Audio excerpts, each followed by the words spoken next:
Hello beautiful people, সবাই কেমন আছো? আজকে একেবারেই অন্যরকম একটা ভিডিও বানাবো। আসলে বেশ কয়েকদিন ধরে ডিস্টার্বড, সবাই সবার মতো ভিডিও বানাচ্ছে। তোমরা সবাই জানো দেশের দশের অবস্থা ভালো নয় বলা যায়। তো আমি নিজে কি ভিডিও বানাবো, কিভাবে তোমাদের সাথে শেয়ার করব, কথাগুলো বুঝতে পারছিলাম না। কারণ আমি খুব একটা নিজে পার্সোনালি স্যাড কিছু পোস্ট করি না, কারণ স্যাড কিছু পোস্ট করতে ইচ্ছে হয় না, ব্যাপারগুলো মনের মধ্যেই রাখি। কিন্তু খুব ইচ্ছে হচ্ছে রিসেন্টলি যে ঘটনাটা ঘটলো সেই ব্যাপারে কিছু বলতে, যে life is really very very unpredictable. তোমরা সবাই চেষ্টা করো যে সবার প্রিয় মানুষদের সাথে যতটা সম্ভব সময় কাটাতে।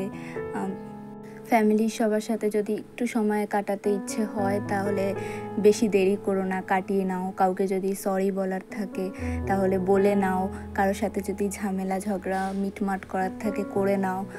তো ছোট ছোট যেগুলো ইচ্ছে সাধ্যের মধ্যে থাকে সেগুলো করে নেওয়া উচিত। আমার তোমাদের সাথে শেয়ার করতে ইচ্ছে করছে, আমার বাবা একটা কথা বলে যে কালকের জন্য কিছু ফেলে রাখবি না, কাল কেউ দেখেনি, তো যা করার আজকেই করবি। তো কথাটা ঠিকই, আর আমিও কোথাও না কোথাও এই জিনিসটা বিলিভ করি।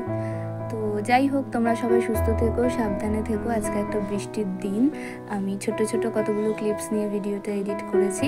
তোমরা সবাই সাবধানে থেকো, আর থ্যাংক ইউ ফর ওয়াচিং।